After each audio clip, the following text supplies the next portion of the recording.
को महार कहा जाता है। जैसे इतना बड़ा खंड बिजली का खतरनाक नहीं, जितना चमार का नाम सुनने पर कंडल जाता है।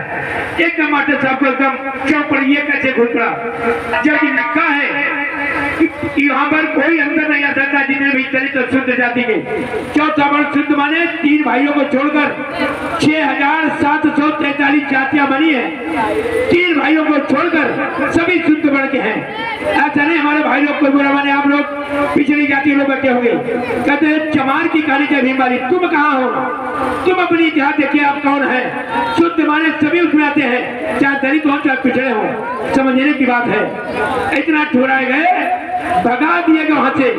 राम जी राव बेचारे अब जाते अपने एक अंग्रेज अफसर इनके दोस्त थे, उनके पास जाकर के किस तरीके से बच्चों का नाम लिखवाया जाएगा। अब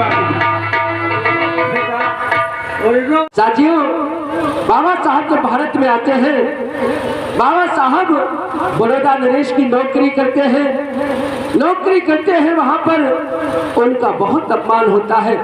चपरासी ये बिछी हुई मैटी को वापस खींच लेता है। पानी जब मांगते हैं तो उनको पानी नहीं दिया जाता है उसी ऑफिस में, जबकि सबसे पढ़े लिखे हुए व्यक्ति उस ऑफिस में वही थे। इतना ही नहीं, जब चपरासी से कोई फाइल मांगते हैं, चपरासी हाथ में देने की बजाय जमीन पर फेंक देता है। बाबा साहब देखते हैं कि आज मैं इतना पढ़ा लिखा होने के बावजूद भी मेरे साथ इतना भेदभाव किया जा रहा है, तो मेरे समाज के साथ कैसा भेदभाव होता होगा। यहाँ तक नहीं, बाबा साहब जो रहने के लिए किसी सराय को खोजते हैं तो उन्हें रहने के लिए कमरा नहीं मिलता है। मेरे भाइयों, मेरी माताओं बहनों, कमरा नहीं मिलता है। जाति बिरादरी के नाम पर बड़ी मुश्किल से अपनी जाति बिरादरी को छिपा करके एक सराय में, पारसी समाज की सराय थी, उस सराय में जाकर के बाबा साहब बिताते हैं। लेकिन ये लोग यहाँ तक भी नहीं मानते, जाकर के उस पारसी सराय में असलियत को बता देते हो। बाबा साहब को वहां से धक्के मार के बाहर निकाल दिया जाता है। साथियों, जब ये बाबा साहब देखते हैं, उनकी आंखों से आंसू की धारे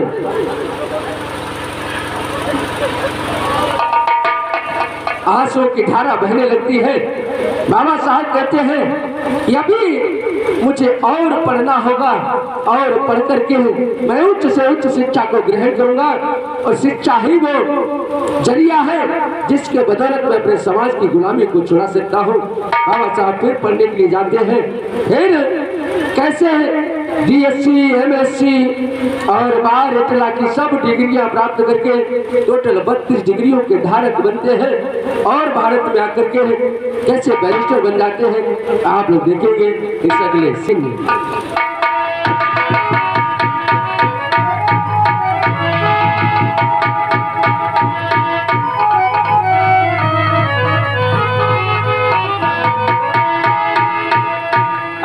थोड़ी देर और जब आदेश हुआ है सागर जी का, तो आप थोड़ा और आगे खाली। अरे चले आप पढ़ाते रहे, आप उधर बढ़ जाओ थोड़ी देर। 1 साल के बाद यहाँ पर सभी का मिलाप होता है। धन्यवाद। आप पढ़ो भैया, पढ़ो।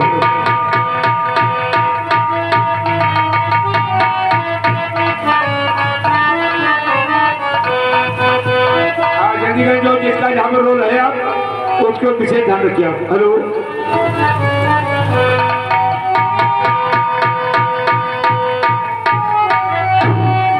और साथियों, जब बैरिस्टर बनकर के आते हैं, मुंबई के हाई कोर्ट में बैठने के लिए स्थान तलाशते हैं तो उन्हें बैठने के लिए स्थान नहीं मिलता है। इतना भेदभाव, उन्हें बैठने के लिए स्थान नहीं मिलता है। और यहाँ तक उनका मजाक उड़ाते हैं, अरे तुम तो शूद्र हो, तुम्हारे पास कौन मुकदमा लेकर आएगा। मुकदमे हमारे पास आएंगे, हम मुकदमे लड़ेंगे, तुम्हारे पास कोई मुकदमा लेकर नहीं आएगा। कैसे एक मुस्लिम समाज का व्यक्ति होता है जो उन्हें अपने चैम्बर में बैठने के लिए जगह देगा। अरे भाई यार मिश्रा जी, और सकला जी, अरे तुमको पता नहीं है, इस मुंबई को हाई कोर्ट में पहली बार कोई शूद्र वकालत करने के लिए आ रहा है। शूद्र वकालत करने के लिए आ रहा है। अरे आने दो, हमें इससे क्या मतलब है। हम लोग उसको कैसे नहीं कोई मिल लेते, नहीं मिलेगा। बैठो बैठो, तभी कुर्सी डालो और कुर्सी डालो अपना परेशान है तो मैं इतनी डिग्रियां लिए बैठा हूं तो कम से कम इस कोर्ट में बैठूंगा ताकि मैं अपनी आजीविका चला सकूं, अपने समाज के केस लड़ सकूं, अपने समाज को न्याय दिला सकूं, अपने समाज की सेवा कर सकूं।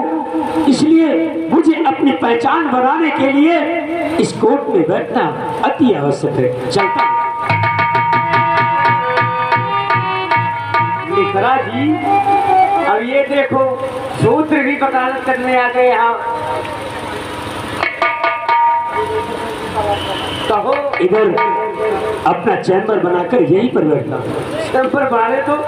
और सुनो, अरे बाबा जी, अरे डीपी बाबा जी, देखो ये केस जो है वो हमारा वो उनका गुप्ता जी वाला केस, उसके लड़के को फांसी की सजा सुना दी गई है और उस केस में बिल्कुल कोई दम नहीं है। उसके बाद भेजो और देखो पता चल जाएगा किस्मत कितने दाल में काला है। आने दो उसको और उसको इसी के पास भेजेंगे। वो हमारे पास आया था लेकिन केस में दम नहीं है। अरे उसके लड़के की फांसी की सजा दी है और फांसी की सजा कोई छुटवा ही नहीं सकता उसे। निकलवाने दो उनको।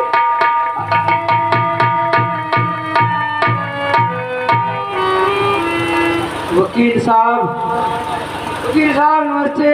नमस्कार नमस्कार। हम बहुत परेशान हैं, व्याकुल है। हमारा एक बच्चा है और वो उसको जज ने फांसी सुना दी है। आप कृपा करके हमारे बच्चे को फांसी से छुड़वा दीजिए। अगर हमारे बच्चे को फांसी लग गई तो हम जीते जी मर जाएंगे। वकील साहब, ऐसा है भाई, रुको रुको, हाथ पैर मत छोड़ो, रुको रुको। हमने पूरी फाइल आपकी देख ली है, उसमें 1% जो है सजा आपकी और मैं तुरंत को सजा माफ नहीं कर सकता हूँ। अच्छा, तुम ऐसा करो, एक नया बैरिस्टर भर के आया है इस अदालत में। बैरिस्टर? हाँ, उसके पास चले जाओ, वो छुड़वा देगा। वो चल छुड़वा देगा क्या, उसके पास जाओ, देखते हैं तो छुड़वा देगा कि नहीं छुड़वा देगा। अच्छा अच्छा, नया है, नया है। अरे आप लोग पुराने थे, आप लोग पुराने लोग नहीं छुड़वा पाए तो वो नया क्या छुड़वा पाएगा। देखो भाई, हमने पूरी फाइल आपकी जो है अवलोकन कर लिया है। मुझे तो बिल्कुल उसमें कुछ दिखाई नहीं देता कि हम क्या करें। उसके नए के पास जाए। नए के पास चले जाओ। ये देखो किस तरीके से नए के पास जा रहे हैं और कैसे हम छुड़ाए। देखो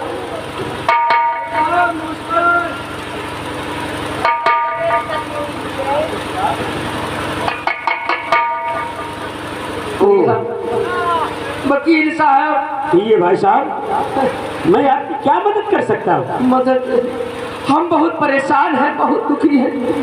आप हमारे परेशान दुख हो? को दूर कर दो, हमारे दुख को हर लो। हम आपके सदा आभारी रहेंगे, जीवन पर्यंत ऋणी रहेंगे। आप कृपा करके हमारे दुख को दूर कर दो। मैं आपके दुख को दूर कर दूं? सकल से तो आप ब्राह्मण लगते हो। हाँ, मैं ब्राह्मण। आपके पास से ब्राह्मण आपके समाज से यहाँ पर वकील हैं, उनके पास चले जाओ। मेरे पास आकर कहीं आप अपवित्र तो नहीं हो जाओगे? अब जिंदगी से बढ़कर कुछ नहीं है साहब। ऐसा करो, इन वकीलों की मैंने दहली की धूल छान मारी, अभी तक इन्होंने मुझे कोई सही उत्तर नहीं दिया और यही बता रहे कि तुम्हारे पुत्र को भगवान भी नहीं बचा सकता है। क्या? हमें लगता है तुम घोर संकट में हो। आखिर बात क्या है? क्या हुआ तुम्हारे पुत्र को? तुम्हारे पुत्र को किसी ने सताया है या थोड़ा मारा है? नहीं नहीं, हमारे पुत्र को बेवजह बिना कोई कसूर, बिना कोई जुर्म के कोर्ट में फांसी सुना दी गई। मैं फिर से याचिका दायर करना चाहता हूँ ताकि हमारा पुत्र निर्दोष साबित हो सके। यानी आपके पुत्र को फांसी की सजा सुना दी गई? सुना दी गई। इन सारे वकीलों ने तुम्हारा केस लेने से इनकार कर दिया। सब लोगों ने हाथ खड़े कर लिए हैं। ठीक है, आप पहले मुझे फाइल दिखाओ, फिर मैं कुछ विचार करता हूँ। अवश्य।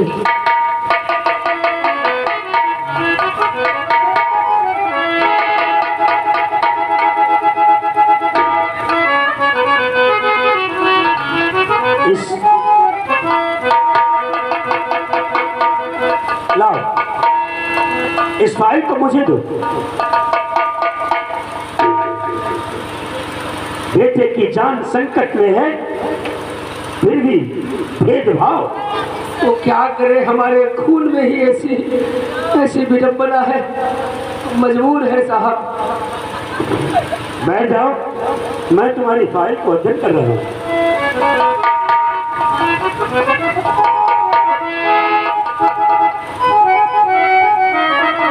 पंडित जी, जहां तक मैं देख पा रहा हूँ कि मैं तुम्हारे पुत्र को बचा लूंगा। क्या मेरे पुत्र को बचा लोगे? हाँ निश्चित। अरे आप मेरे लिए भगवान। नहीं, अभी पैर छोड़ने की आवश्यकता नहीं, पैर पड़ने की आवश्यकता नहीं।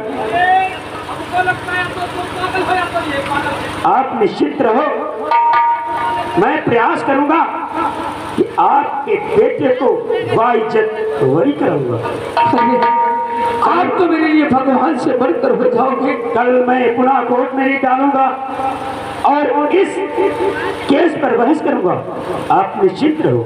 बहुत बहुत आभार, बहुत बहुत आपका आभार है। मैं जीवन पर्यंत आपका एहसान नहीं भूलूंगा। इसमें एहसान की कोई बात नहीं है, ये मेरा कर्तव्य है, मेरा फर्ज है। मैं प्रयास करूंगा कि तुम्हारे पुत्र को फांसी न हो, उसे बाइज्जत मैं वरी करा कर लाऊं। अभी तो साहब, मैं अपना सब कुछ बेच करके आपके कदमों में अर्पण कर दूंगा। आप बस मेरे पुत्र को फांसी से छुड़ो। आप निश्चित रहिए, मैं प्रयास करूंगा।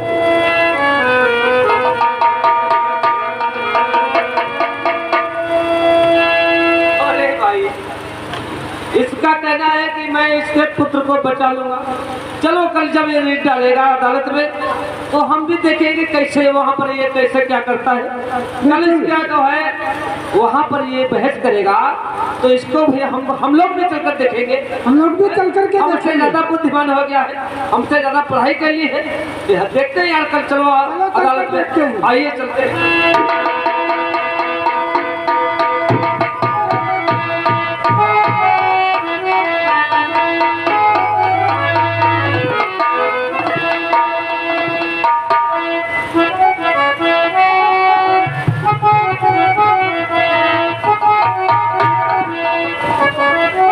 साथियों, जब बाबा साहब डॉक्टर भीमराव अम्बेडकर ने उस फाइल को देखा, जब उन्हें बहस के लिए कोर्ट में बुलाया गया तो सारे वकीलों ने अपनी दलील दी, लेकिन बाबा साहब उस लड़के के पक्ष से एकदम शांत रहे।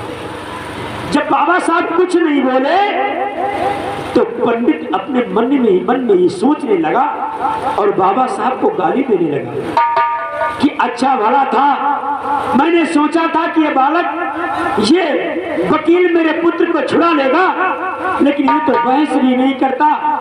मैंने इसको केस देकर बहुत बड़ी भूल की। ये तो सचमुच मुझसे किसी अपमान का बदला चुकाना चाहता है, सचमुच मेरे पुत्र को मरवाना ही चाहता है। लेकिन बाबा साहब की चाल को वो न समझ पाया। अब वो पंडित मन ही मन में बहुत गाली गलौज बाबा साहब को कर रहा था। बाबा साहब को भला बुरा अपने मन ही मन में सोचता रहा, कहता रहा कि तुमने अच्छा नहीं किया अम्बेडकर, तुमने मेरे पुत्र को जीते जी मार डाला। अरे मैं तो केस हार गया था, वो तो ठीक था, लेकिन तुमने मुझे सपने दिखाए और सपने दिखाने के बाद तुमने मेरे पुत्र के पक्ष में जरा सी भी बात नहीं कही। धीरे धीरे समय आ गया और जो तिथि मुकर्रर थी कि इस समय इस घड़ी पर इस बालक को फांसी पर लटका दिया जाएगा। साथियों, वहीं पर सारे यानी वकील इकट्ठा हुए, बाबा साहब भी वहां पहुंचे, डॉक्टर की टीम पहुंची, जज साहब वहां पहुंचे। उस बालक का निरीक्षण किया गया, उसका स्वास्थ्य निरीक्षण किया गया और फिर आगे क्या हुआ अगले दृश्य में कैसे बाबा साहब ने एक छोटे से पॉइंट को नोट कर और उस पंडित के लड़के की जान बचाई, आप लोग देखेंगे अगले।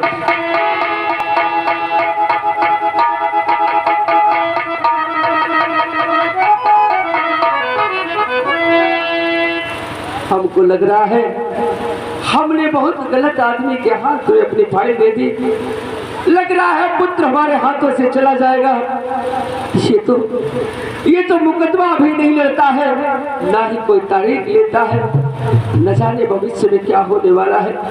आज कोर्ट में सुनवाई है, चलकर देखते हैं कि ये हमारे बच्चे के लिए क्या करता है। आज भगवान तेरा सहारा, मेरे पुत्र को बचा लेना, मैं उसके बिना जी नहीं पाऊंगा। चलता हूँ कोर्ट की ओर।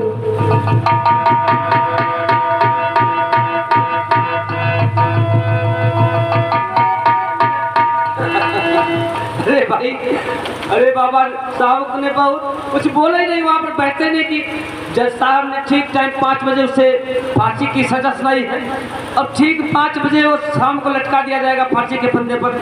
और देखते हैं, आइए सभी लोग वहाँ पर इकट्ठा होते हैं, देखते हैं अब क्या होना है। जो कुछ होना है तो हो गया। अब उसका जो बेटा है ना, बेमौत मारा जाएगा। चलो चल करके देखते हैं। आइएगा, देखते हैं। बाबा साहब कुछ हमने सोचा कुछ बहस करेगा, उसने बहस ही नहीं की। बहस क्या करेगा? चलो ठीक है, आइएगा। और फांसी के फंदे पर लटका दिया जाएगा। आज सभी लोग चलते हैं और वहीं पर देखते हैं किस तरीके से फांसी के फंदे पर वो ब्राह्मण का पुत्र लटकाया जाता है।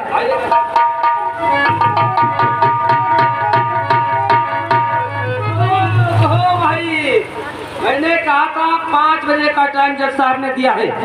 5 बजे आपका सुपुत्र इस दुनिया छोड़कर चला जाएगा। अभी हमको आस है। आज है कि आज बाकी है? अभी हमें आस है। आज मुकदमा सुनवाई है, तारीख है आज।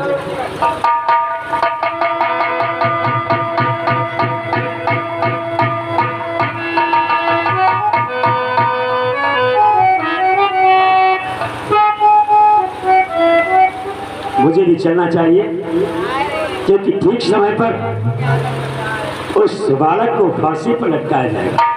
चलता हूँ, सारे वकील लोग वहाँ पहुँच चुके होंगे, मुझे भी समय से पहुँचना चाहिए।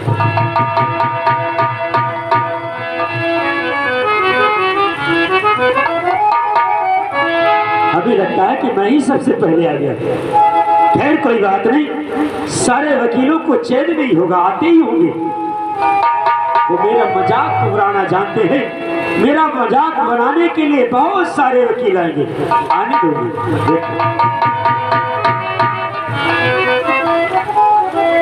अरे साढ़े 9 बजे अदालत में आ गए भाई।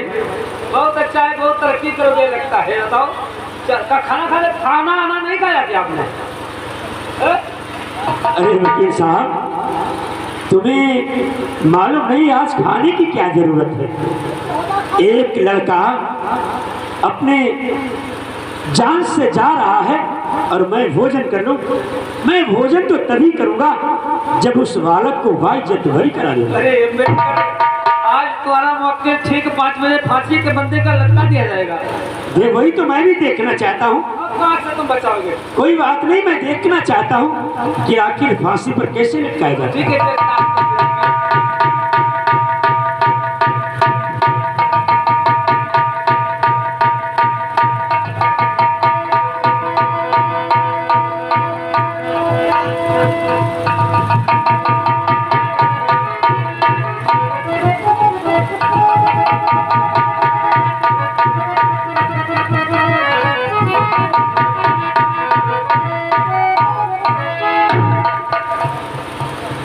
कहिए भैया, आज के अम्बेडकर केस की क्या सुनवाई है? कौन सा केस लेकर के आप आए हैं? हमने आपकी याचिका पढ़ ली है और आप व्यर्थ में अपना समय बर्बाद करना चाहते हैं। जिस इंसान को फांसी दी जाती है, भला उसमें किस बात की सुनवाई? और आपके मुवक्किलों ने अपनी सारी दलीलें पेश कर दी है।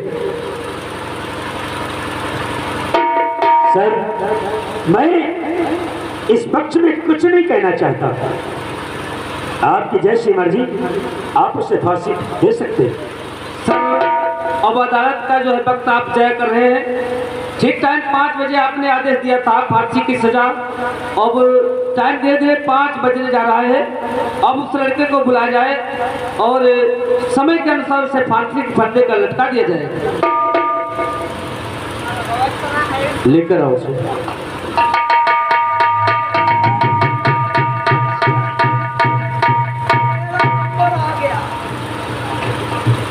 अदालत तमाम दलीलों को सुनने के बाद इस नतीजे पर पहुंच रही है कि इस बालक को सही समय पर फांसी दे दी जाए। द कोर्ट इज अ जज। ले जाओ उसे।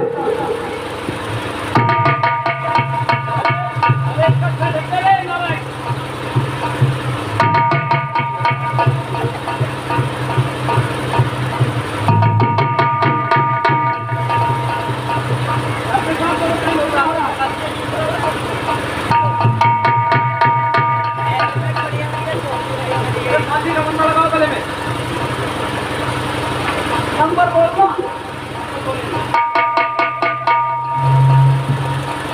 Okay time. नंबर ठहरिए महिला, ठहरिए महिला।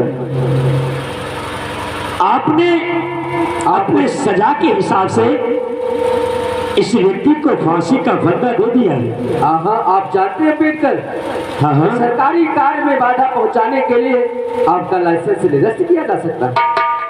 महिला, आप गलत कर महिला, कोर्ट का समय तो आप जाया कर रहे हैं। आपने इस व्यक्ति को सिर्फ फांसी का हुक्म दिया है, ना कि मृत्युदंड। फांसी का फंदा तो उसके गले में है, अब उसके आप प्राण नहीं ले सकते। आपने सिर्फ हुक्म फांसी का दिया है, ना कि मृत्युदंड का। अगर आपने मृत्युदंड का आदेश दिया होता तब तो इसे मृत्युदंड मिलता, लेकिन आपने सिर्फ फांसी का हुक्म दिया है। अतः इसके गले में तो फांसी है, आप इसके प्राण नहीं ले सकते महिला। लेकिन अम्बेडकर, फांसी और मृत्यु क्या इसके अलग अलग दो पहलू हैं? हाँ महिला, यस महिला, क्योंकि फांसी होती है, उसमें मृत्युदंड नहीं हो सकता। मृत्युदंड है। अतः ये जो इसके गले में फंदा बनकर पड़ा है, ये फांसी का फंदा है। इसको खींचने से इसके प्राण निकल जाएंगे, वो मृत्युदंड होगा। अतः आपने सिर्फ फांसी का हुक्म दिया है, मृत्युदंड का हुक्म नहीं दिया है महिला। अतः आज अब इसी व्यक्ति के आपको प्राण लेने का अधिकार नहीं है, इसे वाइजत बरी कर दिया जाए महिला। कदाचित कहना आपका सत्य है अम्बेडकर और फाजिल वकीलों, ये अम्बेडकर का कथन बिल्कुल सत्य है कि जिस कलम से मैंने इसे फांसी का हुक्म दिया था, उस कलम से मैंने इसे मृत्युदंड की सजा नहीं दी। इसलिए इसे इस कोर्ट में तमाम दलीलों और गवाहों को मद्देनजर रखते हुए, अम्बेडकर के इस नए पहलू पर विचार करते हुए इस लड़के को बाइज्जत बरी किया जाता है। थैंक यू महिला। ले जाओ भाई अम्बेडकर। कोर्ट को यह प्रबंध किया जाए। और बहुत बहुत धन्यवाद अम्बेडकर जी। हमने तो सोचा था इस बालक को बचाने वाला इस पृथ्वी पर पैदा नहीं हुआ, लेकिन आपने एक नया पॉइंट जोड़कर इस बच्चे के अदालत से आपने जो है सजा माफ करवा ली। इसलिए हम लोग चाहते हैं अब हम आपके पास बैठकर आपके साथ में रहकर कानून की किताबें पढ़ेंगे और आपके सर में रहकर काम करेंगे। सही कहा होशियार वकीलों। अब मुझे इस बालक को लेकर पंडित जी के पास चलना चाहिए। ठीक है, आप जाइएगा।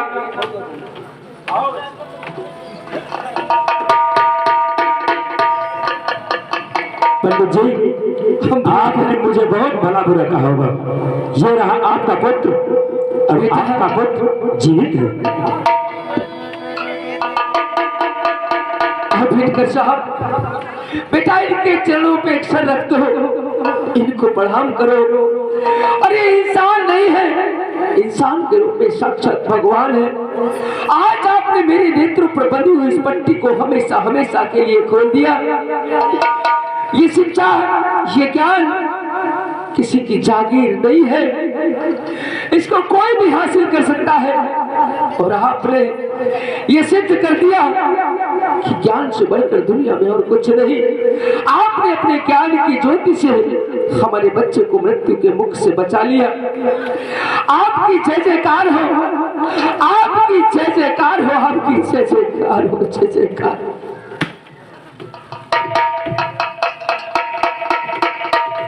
उठिए पंडित जी, अपने समाज को जगाओ कि जो हमारे समाज के साथ में जो ऊंच नीचता का भेदभाव अपनाते हैं, इसको अपनाने से कुछ नहीं होगा। हमारे समाज भी पढ़ लिख कर होशियार बन सकता है, काबिल वकील बन सकता है। अगर तुम सब अगर उसका साथ दो तो सचमुच मुझसे भी योग्य और ज्ञानी मनुष्य हो सकता है। आप तो सचमुच में महान है बेकर। मैं जितने भी शब्द कहूँ मेरे पास अल्फाज नहीं है आपकी तारीफ में। पर ये ब्राह्मण आपका जिंदगी भर के लिए मुरीद हो गया। आज से मैं वचन लेता हूँ कि मैं जीवन पर्यंत कभी भी छुआछूत को नहीं मानूंगा। मानव मानव को एक समान समझूंगा, किसी में कोई भेदभाव। चलिए ब्रह्मा देवता, घर में सब तुम्हारी प्रतीक्षा कर रहे होंगे।